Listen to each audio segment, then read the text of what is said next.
नमस्कार, मैं महेंद्र कुमार। आज हम बात करेंगे सामाजिक विज्ञान की, जो आपकी बुक है पृथ्वी हमारा आवास, जो सोशल साइंस में भूगोल की है। ठीक है, उसका चैप्टर है सौरमंडल में पृथ्वी। तो उसके ऊपर हम बात करेंगे और ये इस वीडियो का पार्ट 3 है ये। ठीक है, तो पिछले वीडियो में हमने कई बातें की। आज हम बात करेंगे स्पेशली ग्रहों की, कि प्लेनेट जो होते हैं उनके बारे में हम बात करेंगे। लेकिन प्लेनेट को समझने से पहले मैं इसकी डेफिनेशन थोड़ी बता दूं, जो आपकी किताबी लैंग्वेज में भी शायद ऐसा ही हो और मैंने कुछ अपने हिसाब से बनाई है, तो आप इसको समझिए। कुछ खगोलीय पिंडों में अपना प्रकाश व ऊष्मा नहीं होती। जिन खगोलीय पिंडों में जो है खुद की ऊष्मा या प्रकाश नहीं होता, वह तारों के प्रकाश से प्रकाशित होते हैं। ठीक है, ऐसे पिंड प्लेनेट कहलाते हैं।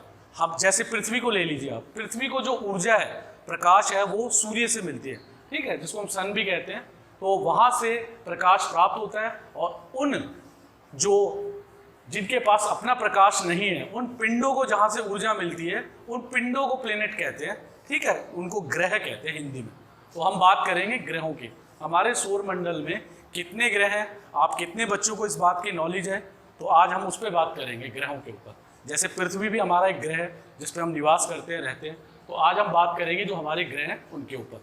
जैसे आप ले लीजिए, सूर्य जो है हमारे सौरमंडल का मालिक है। ठीक है, और जितने भी ग्रह हैं वो सब सूर्य की परिक्रमा करते हैं। ठीक है, तो बारी बारी से मैं हर ग्रह के बारे में बताऊंगा, उसकी कुछ मुख्य विशेषताएं बताऊंगा जो आपको जाननी चाहिए, आपके लिए आवश्यक भी है। तो सबसे पहले मैं बात करूंगा जो हमारे सौरमंडल का स्वामी है, सूर्य। सूर्य हमारे ग्रह का मालिक है और जितने भी हमारे इस समय ग्रह है मौजूद, इस समय 8 ग्रहों को मान्यता प्राप्त है जो अंतर्राष्ट्रीय खगोल संगठन है उसके मुताबिक। तो सूर्य की जो परिक्रमा करते हैं उनको हम ग्रह कहते हैं। ठीक है, तो सबसे पहले सूर्य के जो नज़दीक ग्रह है उसका नाम है बुध। तो बुध जो ग्रह है वो सौरमंडल में, हमारे सौरमंडल में सबसे छोटा ग्रह है और ये सूर्य के सबसे नज़दीक वाला ग्रह भी है। ठीक है, और ये सबसे गर्म ग्रह भी है, जिसमें सबसे ज़्यादा गर्मी पाई जाती है। इसका जो तापमान है, जैसे मैंने पहले आपको पिछली वीडियो में बताया था कि सूर्य का जो तापमान है लगभग 2500 सेल्सियस डिग्री से लेकर 5000 डिग्री सेल्सियस तक होता है। तो आप अनुमान लगा लीजिए, अगर बुध ग्रह का जो तापमान है इस समय 750 डिग्री से ऊपर है और हमारी पृथ्वी में जो उच्च तापमान पाया जाता है हमारे यहाँ जहाँ हम रहते हैं, लगभग 53 से 54 डिग्री तक सेल्सियस तक का तापमान, तो आप 700 डिग्री सेल्सियस के तापमान में जीवन निर्वाह नहीं कर सकते। तो यहाँ जीवन संभव नहीं है और इसका अपना कोई उपग्रह भी नहीं है। ठीक है, इसके अलावा हम दूसरे ग्रह की बात करते हैं। ये सूर्य की दूरी के अनुसार ग्रहों का क्रम है। ठीक है, तो सूर्य की दूरी के अनुसार दूसरे नंबर का जो ग्रह है वो शुक्र ग्रह, जिसको वीनस भी कहते हैं, और ये ग्रह सबसे चमकीला है। इसको भोर का तारा और सांझ का तारा भी कहते हैं।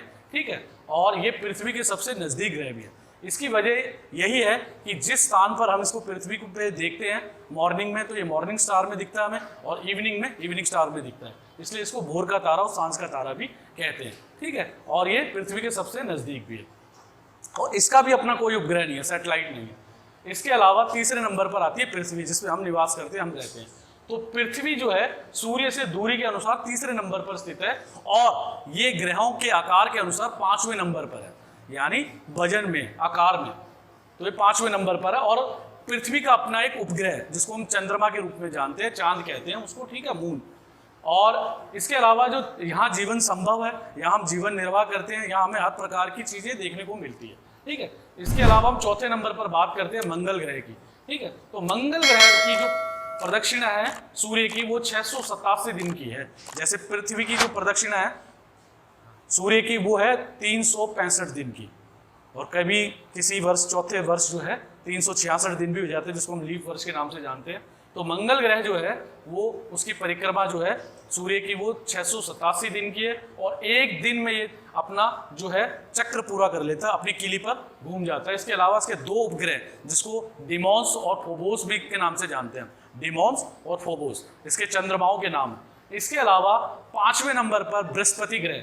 बृहस्पति जो है वो हमारे सौरमंडल का सबसे विशाल ग्रह, जो सबसे आकार में सबसे बड़ा है। जुपिटर आकार में सबसे बड़ा है और इसके अपने चंद्रमा यानी अपने सैटेलाइट है जो लगभग 56 है इस समय प्रेजेंट, और बढ़ गए होंगे। ठीक है, इस वीडियो को बनाने से पहले तक, क्योंकि जितनी हमारे पास जानकारी है उन्हीं जानकारियों के बिहाफ पर मैं आपको ये बातें बता रहा हूँ। तो इस पर एक जो है एक बहुत बड़ा मैं ये कहूँ कि एक पिंड का जो है हमला हुआ या इस पे गिरा, और उसको हम लाल धब्बे के रूप में जानते हैं, जो 1992 के आसपास गिरा, ये अब तक का हमारे अंतरिक्ष जो हमारा सौरमंडल है उस अब तक का सबसे बड़ा धमाका रहा है ये किसी उपग्रह के ऊपर। ठीक है, आपने कई जो है फिल्में देखी होंगी तो उनमें दिखाती हैं ऐसी अक्सर ऐसी चीज़ें। ऐसे ही है छठे नंबर पर जो है शनि ग्रह। तो शनि ग्रह जो है उसके सबसे ज़्यादा सैटेलाइट मिलेंगे यानी उपग्रह मिलेंगे आपको, लगभग ये 70 से ऊपर है। इस समय मैंने यहाँ 60 लिख रखे हैं, तो 70 से ज़्यादा है। ठीक है, और ये छल्लेदार वाला उपग्रह है, इसके बहुत सारे छल्ले हैं जो इसकी जो शनि को एक सुंदर ग्रह बनाते हैं, बड़ा विस्मयकारी ग्रह बनाते हैं, और अक्सर हम शनि को जो है आश्चर्य के रूप में देखते हैं, और शनि के बहुत सारे उपग्रह। इसके अलावा 7वें नंबर पर यूरेनस यानी वरुण हिंदी में, और ये 84 वर्ष में एक प्रदक्षिणा करता है सूर्य की। इसके अलावा ये जो एक ठंडा ग्रह भी माना जाता है, और ये हरे रंग का दिखता है हमें दूरदर्शी से देखने पर। हर्शेल ने इसकी खोज की थी यूरेनस ग्रह की। इसके अलावा हमारे इस सौरमंडल का जो आखिरी ग्रह है वो है नेपच्यून यानी अरुण।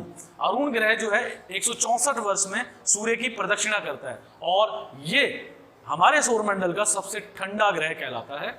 यहाँ का जो न्यूनतम तापमान है वो माइनस लगभग 2000 डिग्री नीचे चला जाता है, माइनस 2000 डिग्री नीचे। ठीक है, और यहाँ हमारे सौरमंडल की सीमा समाप्त हो जाती है। हमारे सौरमंडल में टोटल इस समय 8 जो है ग्रह आए हुए हैं, 8 ग्रह माने जाते हैं। इससे पहले 9 ग्रह माने जाते थे, जिसको हम प्लेटो के नाम से भी जानते हैं। जो प्लूटो ग्रह था, वो प्लूटो ग्रह जो है 2008 में अंतर्राष्ट्रीय खगोल संगठन ने 2008 में प्लूटो को ग्रह की श्रेणी से बाहर कर दिया। इस समय प्रेजेंट हमारे 8 ग्रह है, हमारे प्लेनेट जो है इस समय प्रेजेंट 8 है। तो इस वीडियो में मैंने आपको ये बताने की कोशिश की है कि जितने भी हमारे ग्रह हैं उनकी विशेषताएं जो मुख्य जो मुझे नज़र आती है वो मैंने आपको बताने की कोशिश की।